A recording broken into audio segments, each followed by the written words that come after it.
Bismillahirrahmanirrahim. Professor Murid Abbas Sial Bhakkar.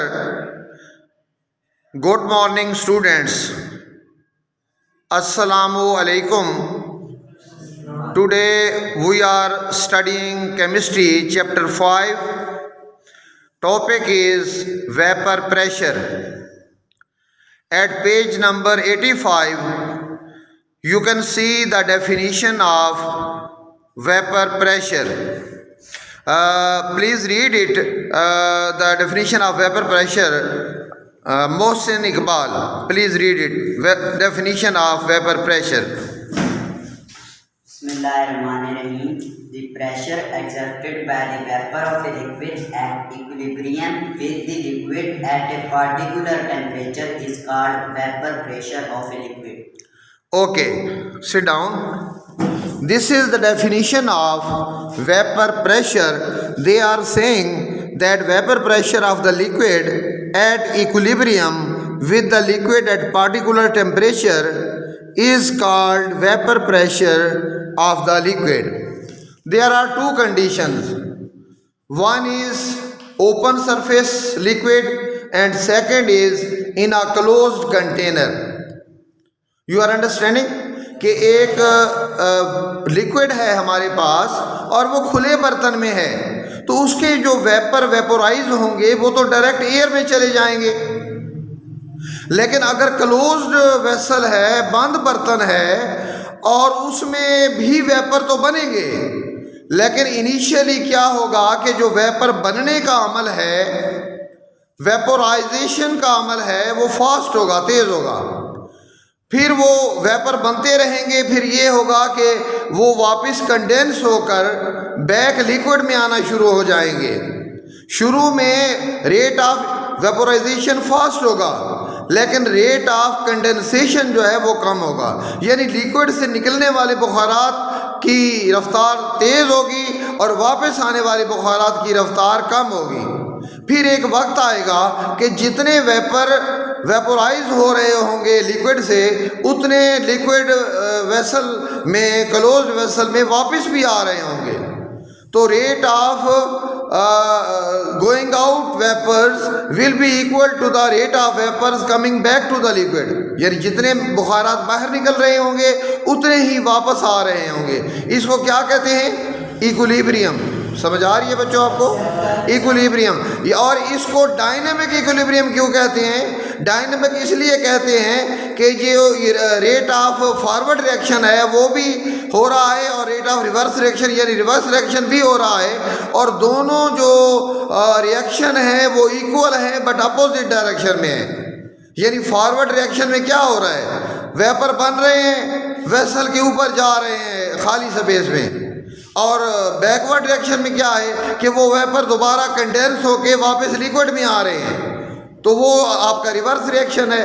اب forward reaction اور reverse reaction جب equal ہو جائے, جتنے بخارات نکل رہے ہوں اتنے واپس بھی آ رہے ہوں, تو اس کو کیا کہتے ہیں؟ Dynamic equilibrium. کیا کہتے ہیں؟ Dynamic equilibrium. اس لیے بات کلیئر ہے. اب اگر کھلا برتن ہوگا وہ ویپر تو ایئر میں چلے جائیں گے, لیکن اگر وہ بند برتن ہوگا تو وہ ویپر جو ہے کیا ہوگا کہ نکلیں گے تو صحیح, لیکن کچھ ایسے ہوں گے جو واپس لیکوڈ میں کنڈینس ہو کے آنا شروع ہو جائیں گے.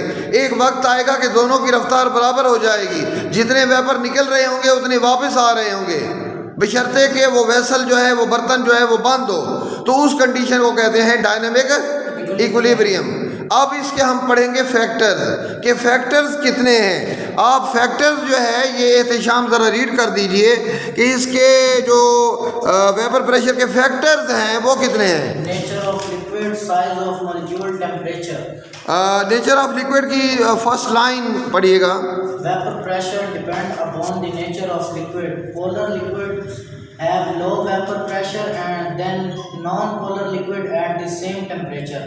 This is because of strong intermolecular force between the polar molecule of liquid. Very good. Sit down.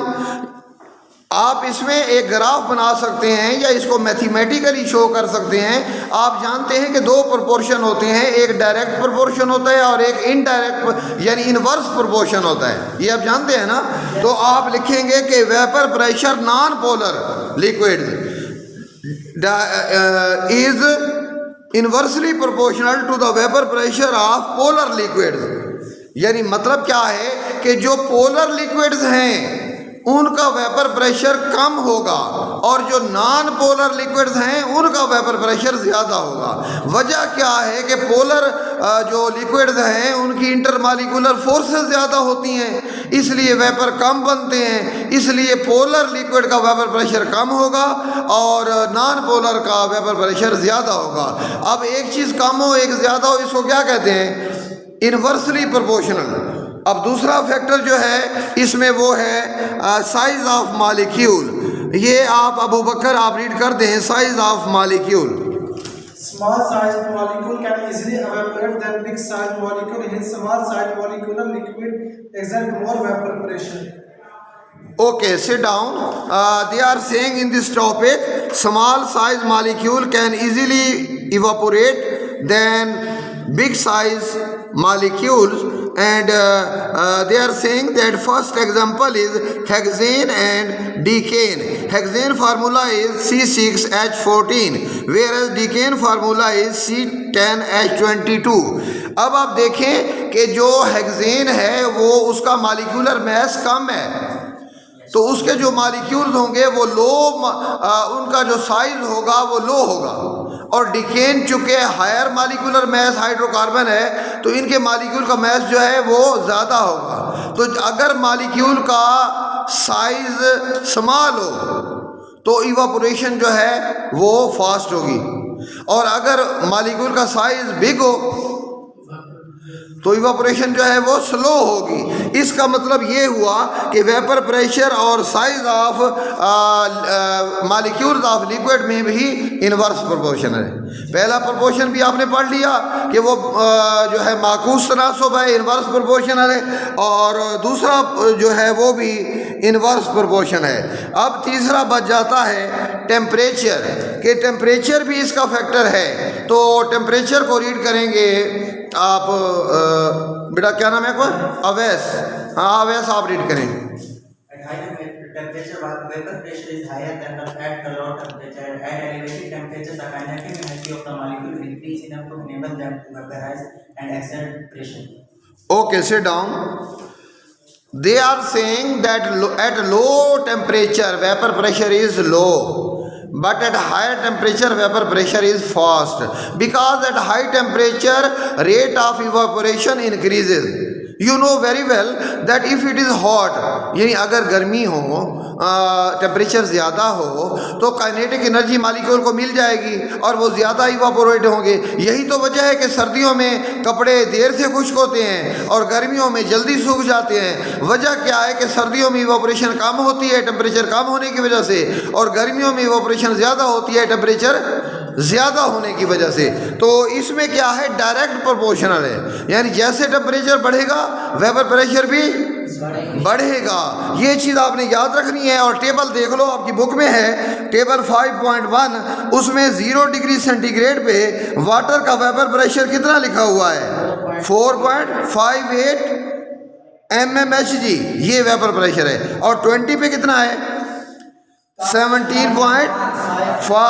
اور 40 پہ کتنا ہے؟ 55.3. اس کا مطلب یہ ہوا, آپ کو کیا نظر آ رہا ہے کہ ٹیمپریچر بڑھنے سے ویپر پریشر بڑھ رہا ہے یا نہیں بڑھ رہا ہے؟ تو یہ ثابت ہو گیا کہ ٹیمپریچر بڑھنے سے جو ویپر پریشر ہے وہ بڑھتا ہے. تو یہ 3 فیکٹر تھے جو آپ نے اسٹڈی کیے ہیں. اب آپ وہ فگر جو ہے 5.4 وہ دیکھ لیں. آپ کو اے ڈائیگرام دکھائی گئی ہے. اے ڈائیگرام میں کیا ہے کہ لیکوڈ ایک بند ویسل میں ہے, بند برتن میں ہے, تو اس کے ویپر بن رہے ہیں یا نہیں بن رہے ہیں؟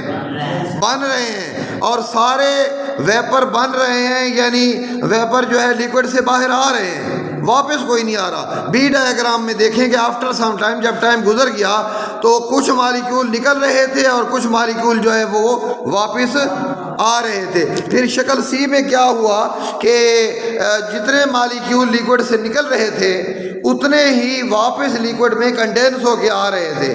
دونوں کی رفتار، دونوں کی ریشو سیم ہو گئی. تو اس کنڈیشن کو کیا کہتے ہیں؟ Dynamic equilibrium. تو یہ ایکولیبریم کب قائم ہوتا ہے؟ جب ریٹ آف فارورڈ ریئیکشن جو ہے وہ ریٹ آف ریورس ریئیکشن کے ایکول ہو جاتا ہے. تو آج آپ نے کیا کرنا ہے کہ ہوم ورک میں یہ ویپر پریشر کو ڈیفائن کرنا ہے اور کلوزڈ کنٹینر میں بتانا ہے کہ ویپورائزیشن کس طرح ہو رہی ہے اور کنڈنسیشن کس طرح ہو رہی ہے اور ڈائنامک ایکولیبریم کب قائم ہوگا. اور اس کے فیکٹرز جو ہیں وہ ہیڈنگ دے کر لکھنے ہیں اور فیکٹرز کا ریلیشن بتانا ہے کہ کیا وہ ڈائریکٹ پروپورشنل ہیں یا انورسلی پروپورشنل ہیں. اور اس طرح جو ہے وہ ان کی جو ایگزامپلز ہیں وہ دے کر کمپلیٹ آپ کا کویشچن ہو جائے گا.